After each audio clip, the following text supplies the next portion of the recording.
You've tuned to this week's episode of Next Steps Forward. As always, it's an honor and a pleasure to have you with us again. Grab a box of tissues because we're going to laugh and we're going to cry in today's show. My guest is Niels Jorgensen. Niels served in the U.S. Army Reserve and New York Army National Guard for 8 years as a combat medic and military police officer, and 2 years as a police officer on the New York City Police Department, before serving 22 years as a New York City firefighter with the Fire Department of New York. Niels and I were both at Ground Zero 22 years ago yesterday, although amidst obviously all the chaos, we didn't know that at the time. And while as a civilian, I was going away from the danger, he and his fellow firefighters were rushing toward the danger. Niels was forced to retire in 2012 at the rank of lieutenant after he was diagnosed with leukemia linked to his service at Ground Zero on and after September 11, 2001. He is currently a board member at Culley Strong Foundation, which assists in providing counseling and resources for teens battling mental illness. The organization also provides emotional support dogs for U.S. service veterans experiencing post-traumatic stress. Niels describes himself as a blessed cancer survivor, a husband, the father to 3 wonderful adult children, a friend, son, and brother. He is certainly all those things and much, much more. Niels Jorgensen, welcome to Next Steps Forward. Chris, thank you very much. I appreciate the kind words and intro, and it's a pleasure to be here. Absolute honor to have you here, sir. Niels, your dad was a firefighter for 34 years. You were a firefighter for 22 years before your career was cut short because of a health crisis that resulted from 9/11. Help us understand the strength of tradition and the family bonds among those who have served and do serve in the FDNY and the NYPD. Sure thing, Chris. I think traditionally, way back when the departments were started, the job was occupied by many new immigrants to America, a lot of Irish, German, Italian immigrants that were first coming over, and it offered a good job security. And and my father grew up very humble and somewhat poor at times, I guess. His father was a immigrant from Denmark, my grandpa Niels, so I was named after, and his mom was an orphan. Parents had come from Ireland and they passed away shortly after. So he's very humble, and he very much appreciated the security of a civil service job in the fire department. He started as an Air Force air crash rescue firefighter up in Newburgh, New York, in the 50s. And he then subsequently went on to New York City Fire Department. So I became very captivated with what he did as a young boy. Was born and spent like first 5 years there. So occasionally I'd get to go by his firehouse to visit him when he was on duty. And then a real treat was the firehouse that was on the corner where we lived in 67th Street, 3rd Avenue in Bay Ridge.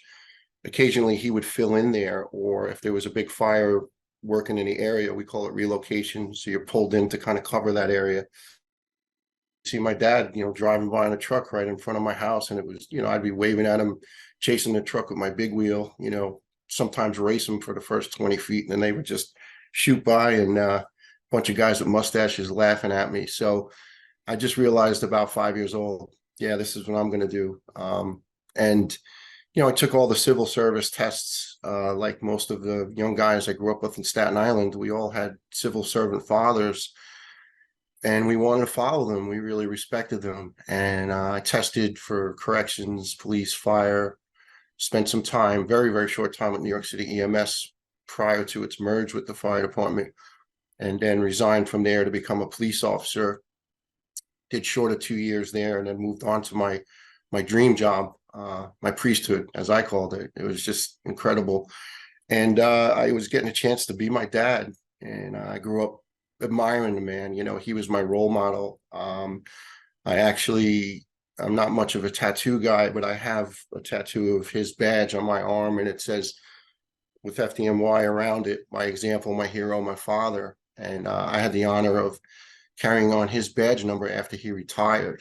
So I considered that one of the highest honors of my life. And just grew up, watching what he did, coming home smelling like smoke. And, he'd tell you an occasional story. He's not a boastful guy, but he'd tell you about the perils of the previous night shift. And once I got my chance to do it, it was like, wow, yeah, I'm living my dream. And, a lot of the guys that were in my training class, as we call Proby school, same thing. They were just following their dads. And it wasn't easy to get that dream. I mean, there were 77,000 guys that took our test in 1987 for probably 2,500 spots. So you really had to want that job. And I was blessed to have it. I truly miss it, and I'd give anything to go back. But unfortunately, when you have cancer, and technically what I have is incurable, but I've been in full remission, which is a daily blessing. But I could not pass a medical back in 2012, and that's when the department basically put me off on retirement. My listeners know that that I'm a huge country music fan, and there's a country singer named Luke Combs, and there's a line in one of his songs that says, "Where daddies are honored and mamas are loved," and it's great to hear your tribute. Oh, thanks, Chris. Yeah, my parents are my idols. My mom's an immigrant off the boat from Ireland, came here at 16, and just instilled those values of hard work and love of family, love of God, love of country. So I totally relate to that song 100%. 100%. And you mentioned priesthood. We're going to get to that a little bit later in the show. But Yeah. I'm also laughing as you were telling the story of a kid watching the fire trucks go by, and you see these guys in mustaches waving and laughing at you. And here you Yeah. are with a full Yep. chop I'm rocking the mustache. So stash. I That's it. love it. I love it. Like father, Channeling like my dad. son. I got the 70s FDNY trucky It's coming back. stash rocking. So yep, that's it. So, Niels, what firehouse were you assigned to, and what were those 22 years as a firefighter like for you up to September 11th, 2001? The day of 9/11, I was assigned to this ladder company 114, lovingly known as Tally Ho. Tally Ho stems from a airborne ranger, Jack Carroll, who jumped Normandy in World War II, and they would yell Tally Ho when they jumped out the planes. So when we first got radios, he refused to say 10-4. When he responded as the ladder company chauffeur, which was the driver, he would say 114 Tally Ho. And it was really ticking off the dispatchers, but all of a sudden it started to catch. So now all these years later, out of 350 engine company and ladder companies throughout New York City, 114 is the only one to have the proud, I guess, bragging rights of being called by their nickname, not their number. So it kind of pisses some guys off. So if I'm wearing a shirt and I hear, F you, Tally Ho, I know it's some guy. I know it's a guy from the Bronx that's just, kind of wishing he was in 114. So yeah, so I was assigned to my beloved Tally Ho that morning. Spent 8 years there until I was promoted to lieutenant in spring of 2002. But that particular morning, I was off duty on one of my moonlights. I had 3 jobs at the time. My wife and I were trying to do that old school, keep her at home with the babies, and it was really working out pretty good. And I loved every minute of the job, even during and after 9/11. As crazy as that sounds, it's crazy, the sadness and the death, but we were still together, and we were facing it and dealing with it together. So as sad as it could be, it was still, you were with your brothers and you were going to get through it together. I had a blessed career. I started out in ladder 105 down near Barclays Center. I spent 3 years there, was in a really bad fire truck wreck, which I found out years later I had actually fractured my cervical 7. That night I was in the hospital when it happened. Father Michael Judge was there to tend to my family and myself, and he actually loaded me into the CAT scan tube and put his hands on me and blessed me. And we had a couple of laughs, and I was tearing up a little because I thought I was paralyzed. And I said, Father, I missed mass today. It's Sunday. I'm sorry. And I said, I'll try to get to the chapel here in the morning. And he laughed. He said, listen, if you try to tell God what you're doing tomorrow, he's going to laugh at you. Let's get through tonight. And they really couldn't figure out what the heck happened with me initially. And then about 6 years later, I was in a collapse. And the one doctor who was a combat surgeon over in Afghanistan, Iraq, he during both wars, he looked at me, and he also served on the fire department medical board. And he's looking at this old fracture and it's healed in. And he says, what are you doing on the job? You had a bad injury within the last 10 years. And told him about this accident. He says, what happened? I said, well, Father Judge, I don't know. I don't know how to explain it, but he put his hands on me, and as we're going in the CAT scan tube. And then after that, they couldn't figure out exactly what happened. And he goes, I know what happened. He goes, Father Judge healed you. You just go back to work. That's it. Don't tell anybody, So did a short time ladder 82 in Staten Island healing up, but my heart was in Brooklyn. I wanted to get back. And I got back to 114, and I had served under a lieutenant, Dennis Oberg, who was assigned to the engine company 219, the sister engine of 105. And he was an old tally home man until he was promoted. And he was lucky enough to get back to 114 as a lieutenant. So he kind of roped me in, and I ended up with him in 114. And the sad connection, I guess you could say, or irony between the two ladder companies. In 1993, while serving in 105, I was at the first collapse. We were there a couple hours later as a relief unit, as we call them. And the senior firefighter that day was a gentleman, Henry Miller. And I was under his wing. You know, as a younger guy, they want you underneath the wing of a senior guy who's going to make sure you don't get hurt. And Henry, sweet man, just looked around, and he's just, very soft spoken. And he said, kid, they blew it off over there in the middle. They're going to do it in a corner next time and take out a supporting column. And he said, they'll drop the building to Canal Street in Chinatown. And he says, they're not going to give up. They'll be back. Well, fast forward to the morning of September 11th. I'm off duty. Dennis Oberg is on duty as the platoon leader of Ladder 114. And Henry Miller is the senior man in Ladder 105. And under his charge this time is Dennis Oberg Jr., my lieutenant's son. And Hank, as we loved him, was killed with Dennis Jr. And I guess in a way, like he prophesized, he almost knew that he said they were going to come back. And they did. And then in the 90s, in the late 90s, there was a training manual with a picture of the trade towers with a target on it. And it said, not a matter of if, but a matter of when, be ready. And it was just almost as if people knew this was coming. But Hank in his soul knew it was coming. And the cruel irony is Dennis saved the on-duty platoon in Ladder 114. He heard something, he heard the crack of an I-beam or some structural member. And he just looked up and saw something not right. And he told the men just to turn around and charge. And it was the building coming down. And he did the same thing in the next collapse. They survived both of them. And he was well aware that his son was working. And he knew that day that he looked for 105 specifically and found their truck. He found Dennis's shoes in the truck because he was wearing his gear. And he knew that afternoon that his son was gone, and he got a ride from NYPD back to Brooklyn to tell his wife that their son was gone. So the connections between those ladder companies and those men are extremely strong for me, and just but still, I give anything to be back with them. So I'm sorry, I'm bouncing kind of all over. It's a little tough, but so yeah, I was driving an oil truck that morning of 9/11, and I heard on the radio news that, what was going down. And, initially they don't want you just running in on your own, freelancing, so to speak. You have to be with a unit and under command. So I raced into 114 in Brooklyn. I called into the command and upper command, and they just said, look, get a bunch of guys, sign in.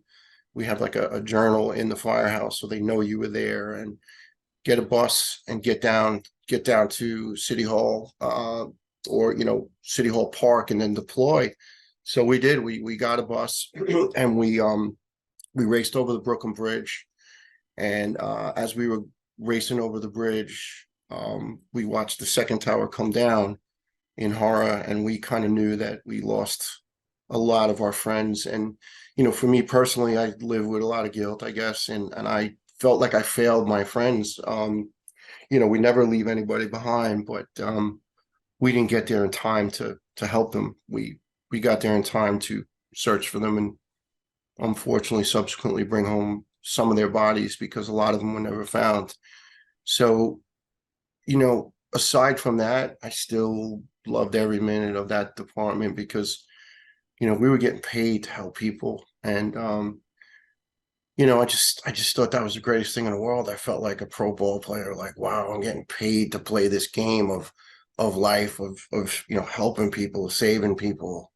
making a difference. And since the job's gone away, I almost feel sometimes a little bit like I'm just wandering lost. When you're a little kid and you lose sight of your parents in a department store for that brief couple minutes, and that fear of uncertainty, and you're just like, it's sort of this now, and I'm out of the job a long time, but I still haven't gotten it down to being out. They train you in everything to whatever it is you might face in your day, you're trained in, except one thing: how to retire. There's just no manual, there's no class. You walk out, and it's like, wow, you got to figure it out. Thank you for walking us through those events. I know it's difficult for you. There was so much chaos, and obviously so many people were in shock, myself included. First responders are human like the rest of us. So how do you set aside your emotions and fears and run toward the danger to help others?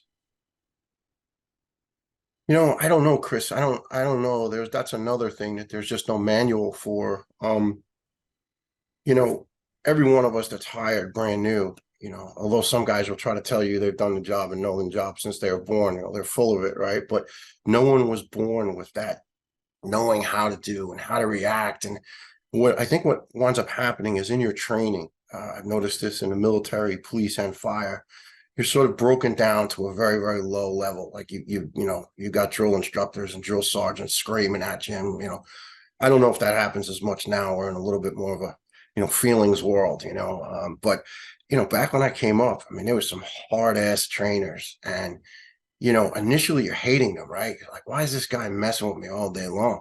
But then you sort of realize when you get out there into the real world, like, okay, they've remolded me into someone I wasn't. And you now have your guys, and, there's girls and your crew, and you just so never want to let them down. I say this to people. I'm sorry, I'm kind of veering a little bit, but I say this to people. I have a couple of friends in the corporate world, and one of them expressed to me, I go to work every day, and I don't think there's one person in my firm that would willingly die for me today. And I said, well, you know what? They're not getting paid to die for you. He goes, no, but it doesn't matter. It's not in them to make that sacrifice. And I went, I'm sorry, but I said, I went to work every day for, almost 25 years combined, a little more than that. And just about every single person next to me, because there was a couple people that were faking, and I hate to say that, but they took it as a job, very, very few of those people. So I don't want to get hate mail out of it. But 99.9% of my colleagues would willingly die for me that day or any day.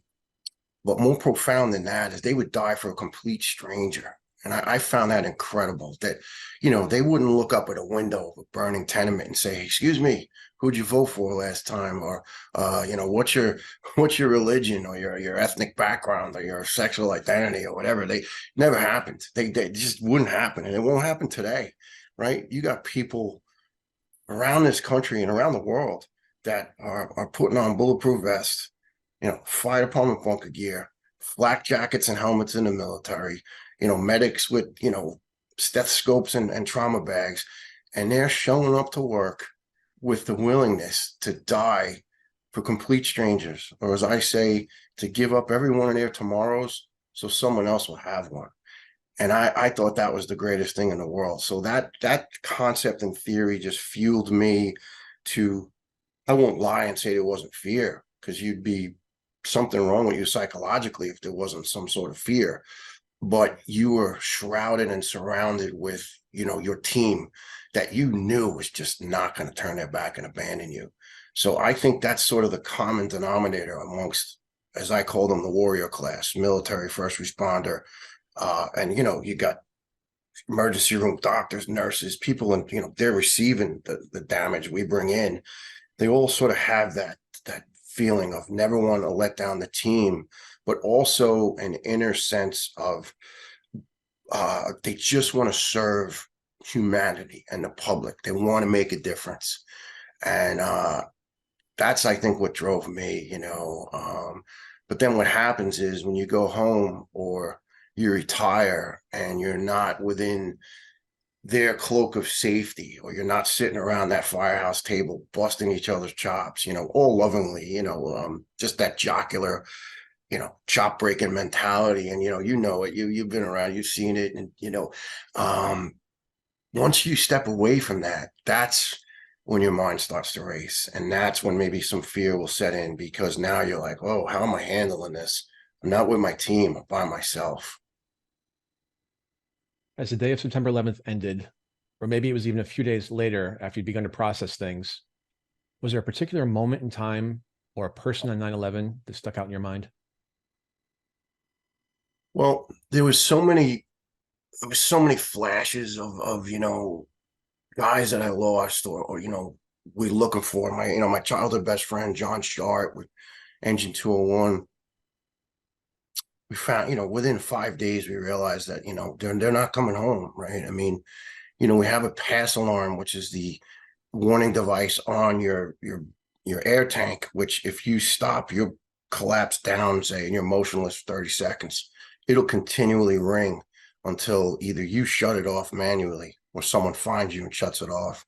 And those pass alarms, they rang and rang. It was just this squeal, screech for days underneath the debris. And we realized the guys are under there and we can't get them, and they're gone.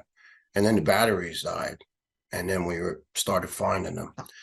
So it was profound. John was one of the only guys who was found intact physically. I mean, unfortunately, we didn't find whole bodies, and he was found on Christmas Eve, and he was buried on New Year's Eve. And I had the high honor of holding the American flag at his funeral service. And it was a cold day. It was I may have been 5 degrees. It was just frigid. And I remember holding the flag and my hands just started to freeze up like with frostbite. And we're standing there for a good 45 minutes straight as the caisson comes down. They take the coffin off and they process it with respect. 6 guys carry the coffin in. Bagpipes are playing. It's a process. It's our ritual of respect for our fallen. And I just remember my instinct was to just, put that flag down and warm my hands up. But I was like, no, I would rather die right now than to disrespect my friend. And I stood as rigid and, at respect and attention as I could. And I just remember, like, after he was processed in and then we broke ranks and went in after them, I didn't even feel the pain because I was still alive and John wasn't. So that moment resonates.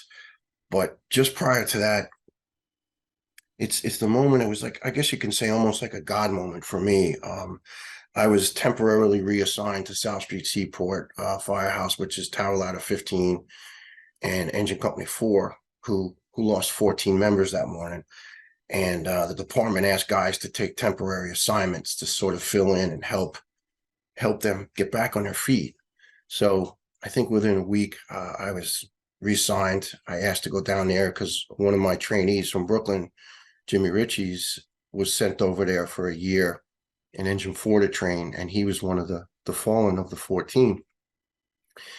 And probably around the first, I might get the date wrong, but in and around the first week or so of October, Captain Rochelle Jones, who was the company commander of Engine 4 and the overall house commander, with Tower Ladder 15, she subsequently went up to be the first female battalion chief in FDNY.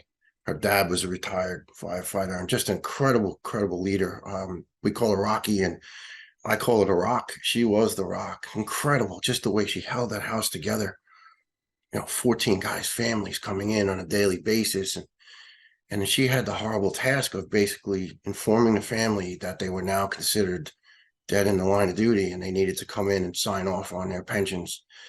So one day, Captain Rocky, she asked me to walk around this little 5.5-year-old boy who was the surviving son of firefighter Paul Tetmeyer. And I never had the honor of meeting Paul. And Paul's wife was inside with Captain Jones, basically filling out, as we called, the paperwork. So Rocky knew I had children, and she said, would you mind just, showing him around the trucks? And I said, yeah, of course. And I'm walking this little man around, and he's wearing this little, mini fire outfit, and, just emulating his dad. And I sort of related. And as we walked around, he said, can you please show me where my daddy was sitting before he died. And I couldn't really explain to him that that morning he was sent up to another engine to fill in at the last minute because when, with our staffing and whatnot.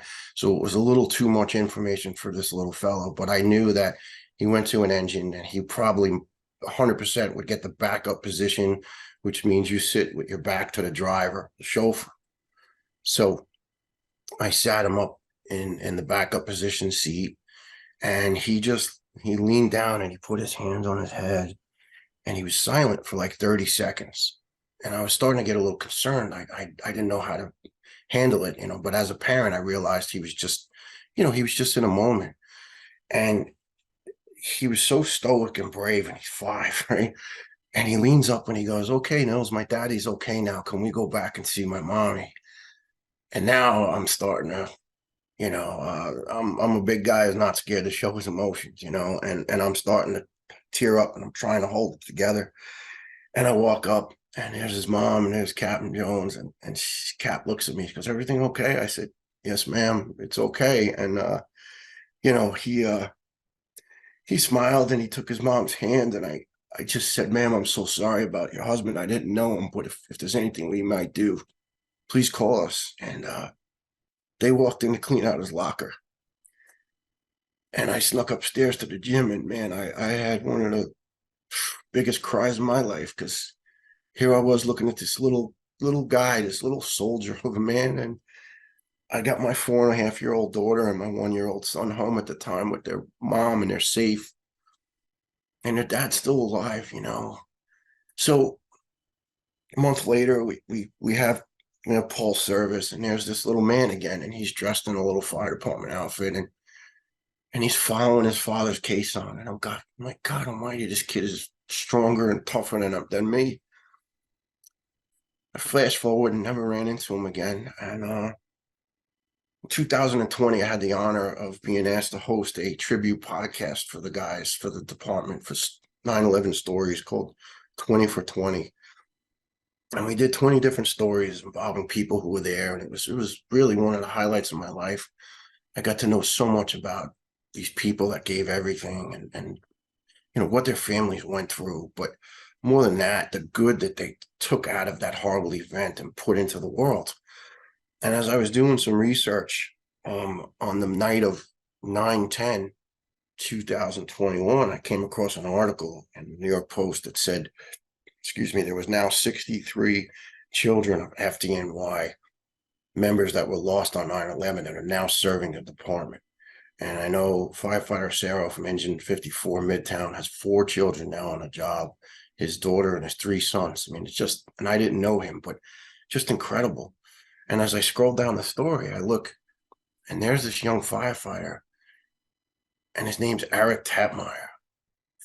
His father was Paul Tetmeyer, killed in Engine 4. And I'm looking, I'm going, oh my God, this is this little man. And I walked around, and now he's a full-grown man, and he's working in a Bronx truck, and I couldn't believe it. And I was kindly enough asked on an interview on a job podcast that guys put together, and they have guys come back, talk about the job, and they were kind of asking me what was going on with 20 for 20. And they asked me to tell, one of my toughest moments, I guess. And I conveyed the story I just did to you. And I said, man, I really would just love to shake his hand someday and just say, I really admire your courage and strength. Well, it turns out his captain was listening to the podcast, and he said, "Hey, Eric, you need to listen to this." And 2 days later, I'm on the phone with him, and we have this 2.5-hour conversation. And that little 5.5-year-old man was now this stoic, just, I guess at the time now he's close to 27, 26. And I just said to him, "I'm sorry you didn't grow up with your dad. My kids did. And I feel terrible about that." And he said, "Hey, Niels," he goes, "I was surrounded by love." He goes, "I didn't really realize my dad was gone because I was just so cloaked in goodness and love." And, and he goes, it didn't really resonate as, trauma. It was almost a good experience. And he goes, "But you guys had to go back down there, and deal with our families, and then go dig. And then now everyone, fast forward 10 years later, is getting sick, cancer, whatever. He goes, it's tougher on you guys than it was on me. And I was just like, wow, just blew me away. So we were trying to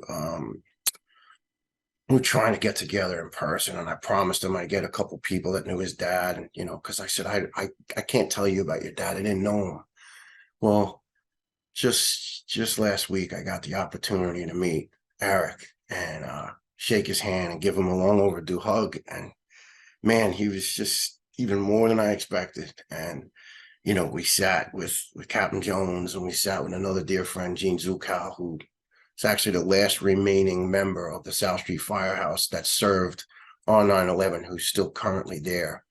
And we sat for hours, and we had lunch, and we were at a little talk for the Valor program, and just one of the highlights of my life. And it took 22 years to come full circle. Now the circle's completed, and I'll be in touch with this young man for the rest of my life. And that was probably the most powerful thing I took away from 9/11. And the blessing is, it's a good thing. In the end, it was a good thing. 343 of New York's bravest were lost that day. And you talked about 63 children of those lost are now serving. That's a pretty big number. Did that number surprise you when you're doing your research? It actually did. And Chris, I can't quote you the number it is now, but it's even higher. I think since then there's been, because that was 2 years ago. I think since then there's like another 10 or 12. So you're looking at about 75 children who, some of them were in their infancy. Some of them, their moms were pregnant. One of my colleagues, and I love the man, he trained me in the job when I started, was Frank Palumbo. Frank had 10 children, and he was in Ladder 105, and he was killed with Dennis Jr. and Hank Miller. And Frank now has 2 sons that are on the department.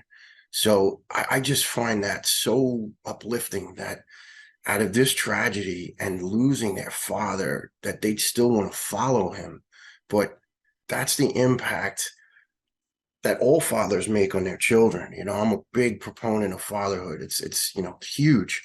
But when you witness your father in a career that tries to make a difference and tries to help, a lot of kids just end up wanting to be, even daughters, that want to be like their dad, or if their mom's a firefighter, they want to keep that. They want to perpetuate that service and that legacy. And so that's one of the beautiful silver linings, again, to come out of the tragedy of 9/11. Like, these great young souls that just want to give back. I mean, that's powerful.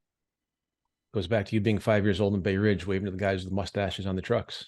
Yeah, man. Even though they beat me every time I raced them, I still wanted to beat them, And, I'd go to the firehouse to see my dad, and I call them the giants with mustaches, because, you're 5 and you're tipping in at about 3 feet tall, right? And looking up at these big dudes.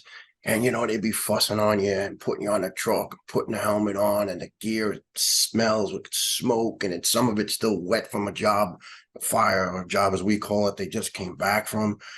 And, I don't know, there's like this whole just grouping of smells and sounds, and the firehouse is a unique place. And I wanted to beat them, man. And that's what happens. It just gets in you, it's a good thing. It's a real good thing.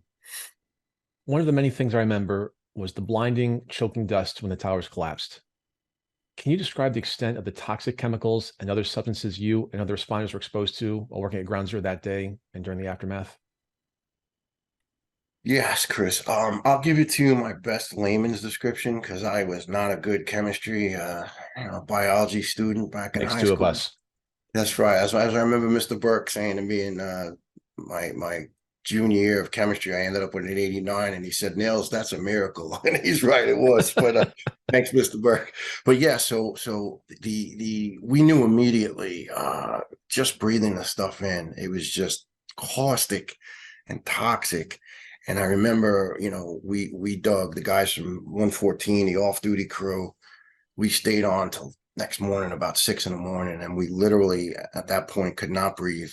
could not see. We were just useless on the pile. So our lieutenant at the time just said, guys, we need to go back. We need to clean up, regroup, because when you're just at a physical point of being spent, and at that point it was even medically, because we just couldn't breathe, you're useless. And I remember we took a bus ride back to Brooklyn, and we were walking up a hill to the firehouse because they dropped us off at 201, my friend's engine, which is 1 block and 1 avenue away from ladder 114, the old firehouse, but they're now actually combined in a new building. And as we're walking up the hill from 201, we were struggling. We were really struggling breathing. And I said to one of the guys, I said, I feel like I swallowed a box of razor blades. I can't breathe, and my chest on up through my mouth was on fire. And one of the older guys, Danny, he said, oh, we're all dead. I said, no, Dan, we got out. We made it. He goes, nah, kid. This is going to kill us all. This is poison. And he wasn't so far off the mark, the 28 guys who served in 114 that day, I think just maybe 15 or 16 of us with cancer or advanced lung disease, but it's mostly cancer. But they call us the lucky truck because we're still alive, those sick guys. There's other engines, the ladder companies that maybe had 5 guys that had cancer, but 2 of them are dead, or 3 of them are dead at 5 or 7. It's hard to explain what it was, but it was almost like this toxic, just dust or sand. It had a smell of it, and a lot of that was from combustion products, but also from human remains, unfortunately. I don't mean to be so graphic. And it just, we all ended up with a cough and this lingering like chest infection for weeks into the fall of 2001. And I remember my wife, she was pregnant, and my friend John, who passed, his wife was pregnant at the same time. And on the morning of 9/11, both of us didn't know we were having another child. So when we were going to the baby doctor, I had become friends with him over the years. He, delivered all 3 of my children. And I guess it was sometime into maybe December of 2001 where a medical scientist took a sample of the dust from I hate to say ground zero, that's where the World Trade Center, but and he analyzed it, and he did a readout of the chemicals he found, the compounds, and what they can potentially do to you. And I remember benzene just jumping off. Benzene is found, I guess it's a byproduct of combustion. It's found in fuels, petroleum-based products, specifically diesel and jet fuel, kerosene. And that was one of the main ones. Benzene was just off the graph, just resonating, like huge amounts of it. There was very high metals that were picking up on the readings, mercury, magnesium, or I'm sorry, magnesium, but iron, all these metal compounds that are not good for your blood. And I remember I had the newspaper article, and I showed it to Dr. Adam, and I said, hey, Doc, can you tell me your thoughts? And he looked at it, he read it, and there was 30 compounds listed. And he looked at me very matter of fact, and he said, listen, I'm speaking to you as your friend, not as your family's doctor. Do not have any more children. And he said, and he started naming them. This does this, this does this, this does this. And he goes, I hate to say this, but you're going to have cancer. And it wasn't even a matter of, he said, you might get cancer. He said, you're going to have cancer. And he shook me and he scared me. And he said, stay up on your medicals, be vigilant. He goes, this is, you guys were exposed to, when you watch the old Bugs Bunny, the bottle with the skull and bones on it, right? That's poison. He goes, you were exposed to that. He goes, it's bad. And, Dr. Adam, as I call him, I won't give his last name just because he's a humble kind of guy, but, he was right. We started coming down cancer in droves in 05, 03, 04, but there was a couple little, but we didn't chalk those early guys off to the site. We just chalked it off to, hey, guys get cancer in the fire service. And worse than that, and the dirty, rotten secret of it all is a lot of guys who had children post 9/11 who conceived their child, saying, 02, 03, there's been a lot of problems with the children. And it's kind of like hidden, you know, no one wants to say it because now that comes with a price, right? It took us years to fight for our medical coverage. And we finally, by the grace of God, did get it. But now if they open up the next can of worms, which is, well, there's a lot of guys coming down with autoimmunes, that's not covered. And worse than that, the children of the responders, that's not covered. And that scares me because I think it's something that needs to be addressed. But to get back to your question, what we were exposed to was poison. And my circle of friends, we all in conversation will say it's not a matter of if, it's a matter of when. We're going to get hit. We've all been poisoned. And I used to call it running through a minefield. When am I stepping on my mind? Because I saw guys around me starting to come down. And in 2011, I stepped on my mind, so to speak. But by the grace of God, I'm staying ahead of mine. But there's guys right now as we speak. There's a handful of our guys in hospice. We just put the 341st firefighter's name on the memorial board and headquarters the other day. So we're going to surpass cancer deaths to the deaths that day pretty soon. But when you look at the aggregate number of first responders and recovery workers, the folks from the trades and who came down to volunteer to help us, to give us food, to give us clothing, and then, you know, the iron workers who took the pieces of steel away from the pile so we could get in and search. And there's now well over 3,000 of those folks, inclusive of fire, police, EMS, that have died of mostly 9/11 cancers. And, you know, some people, you'll hear the comments, oh, when's it enough? You know, you guys are getting your medical coverage and, you know, some of you guys got settlements and this and that.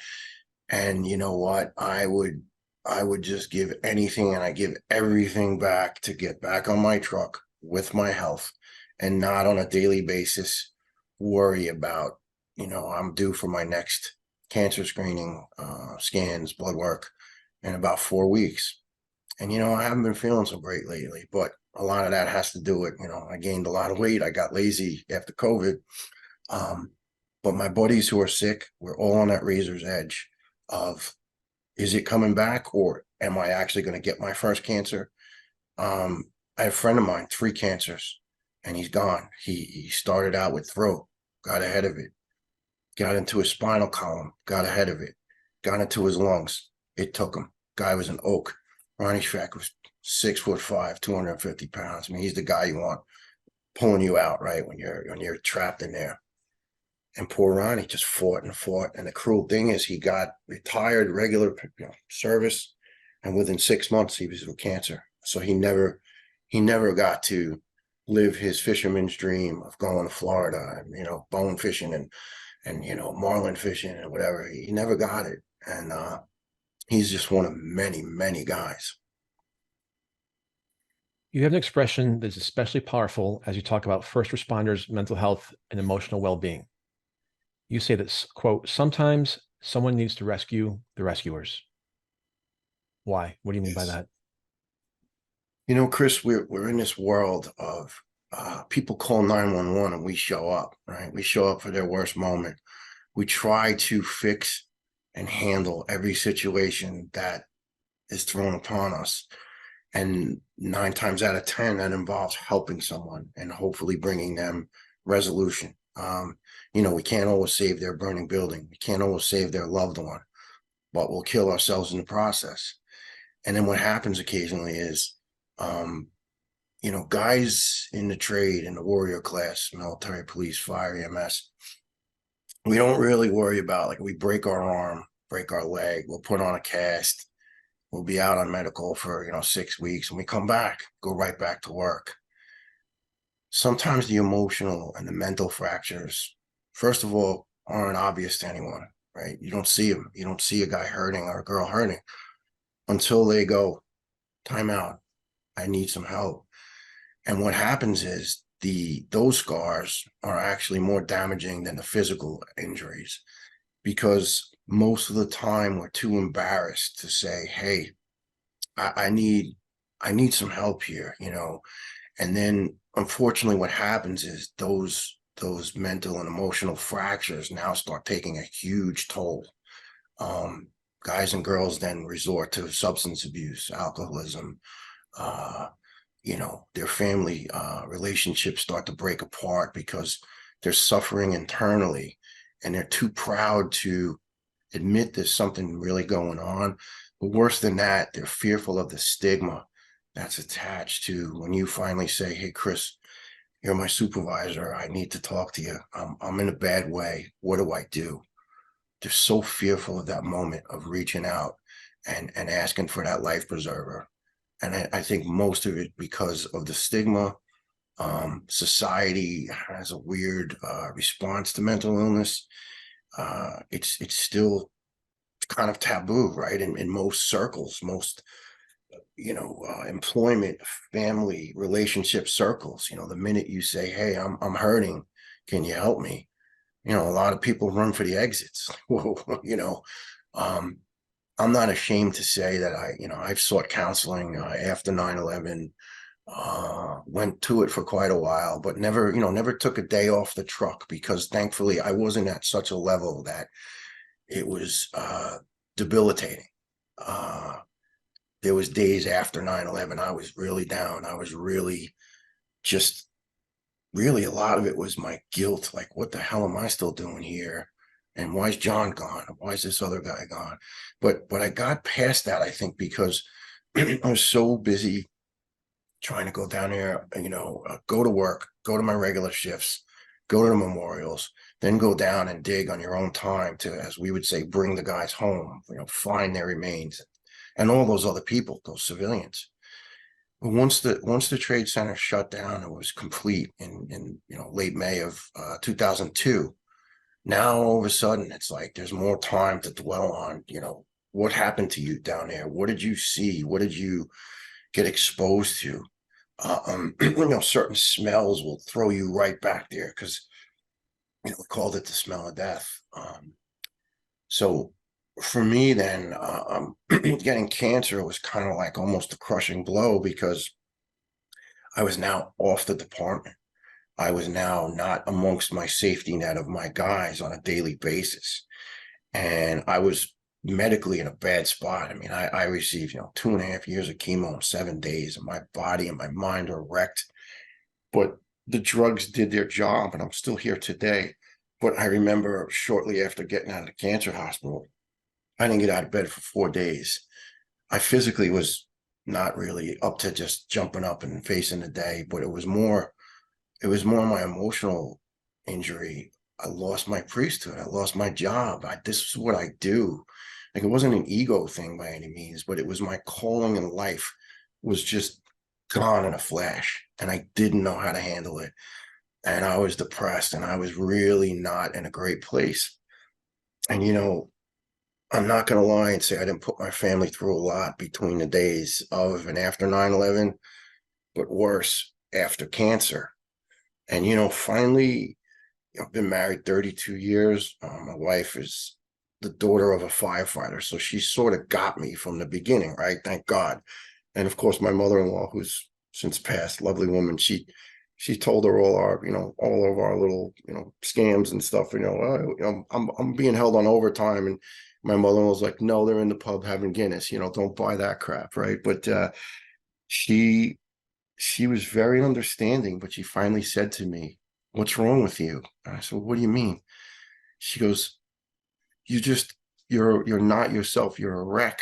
Don't you know you're alive? You're in remission. And I said, but yeah, I lost my job. It's gone.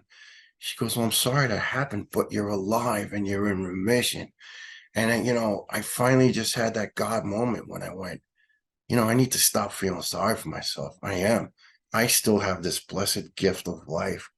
So, after talking it out, with a counselor, I'm a very faithful guy. I was raised Irish Catholic, and I don't preach or infuse my religion upon anyone. But, if there's anyone who wants to talk about it, I will. So some of my friends were having, doubts of faith, and we got real tight and talking about it. And then I went, to speak to a couple of clergy people that just asked them, about some of the mysteries I had about why, and it all started to become more clear to me. So the way I was able to heal myself, I guess you could say, I still have the fractures, but they're healed. I now try to counsel my group of friends or other guys that I really didn't know so well, but they're not ashamed to reach out to me because they know that I'm not going to judge them and there's no stigma. And I'll just say, hey, listen, bro, I know how you're feeling. It's okay. It's okay to cry. It's okay to let it out. I said, because the worst thing you can do is keep this bottled up. And, I guess it is touches of PTSD. I've been blessed to never have it to a crippling level. I know guys who have it to a crippling level. And, you know, I won't lie to you. Sometimes your phone rings, you look down, it's the guy who's hurting. You're going to have to devote a couple hours now to talking them through. And it's selfish. I will never not pick up, but it's selfish of me on a day when maybe there's stuff going on or whatever. There's been a couple times I was on the way out the door with my wife to a certain event. And I say, I can't go. And she, she's like, she gets it now. But my personal therapy is to help the other guys who are scared of the stigma if they went a step further. But what I do then is I will, once I gain their trust, confidence, I'll say, look, we need to go here. You need a higher level of assistance, of therapy, and what it may be. And unfortunately now a lot of it is guys needing, inpatient therapy, treatment for alcohol, treatment for drugs. They need to go away. But I think as time is going on, guys are becoming more aware that there's no shame in saying, hey, help me, time out. Niels, we've got about 2 minutes left. Before we spoke at the beginning of the show today, there was a first responder we lost on 9/11 that you wanted to quote. Yes, Rick Rescorla, his family had, asked, I wanted to dedicate this to Rick. Rick was the safety director for Morgan Stanley, security director on the morning of 9/11. And he was actually with Tower Ladder 15 up on the 78th floor, evacuating people. They were actually on the radio, the fire department radio, back and forth, and they mentioned him being with them. And Rick went back in and didn't have to, and he died with Tower Ladder 15. But he had said to his security men earlier that when everything was going down, he said, today is a day to be proud. Excuse me. Today is a day to be proud to be an American. Tomorrow, the world will be looking at you. And Rick was right. And unfortunately, he didn't get his tomorrow because he gave it up for others. And they actually successfully did get people down that morning. And, it's just an honor. I didn't know Rick, but to know that there's people like him who really weren't obligated to stay, but did. And it's incredible, so part of the reason why I take any chance I can, you're kind enough to have me here. I just don't want people to forget. Someone said to me, well, why do you keep talking about 9/11? Don't you get tired of it? And I said, I wish I didn't have to talk about 9/11, but I will continue talking about it until my day comes, because I just don't want the best of Americans forgotten. And I don't want the guys and girls who are out there hurting to think that no one cares, because they do. And that pertains to responders and military all around the world, current, retired. If you're hurting, find someone you trust and tell them, let them know, hey, I need a hug and I need to talk. But don't sit and suffer with it on a day-to-day basis, because it's almost like a cancer. If you don't treat it, you're going to die. Niels Jorgensen, thank you for your service and sacrifice, and thank you for being with us today. Chris, thank you for what you do for military and responders, and I really appreciate you having me. It was an honor. I'm Chris Meek. Let us never forget.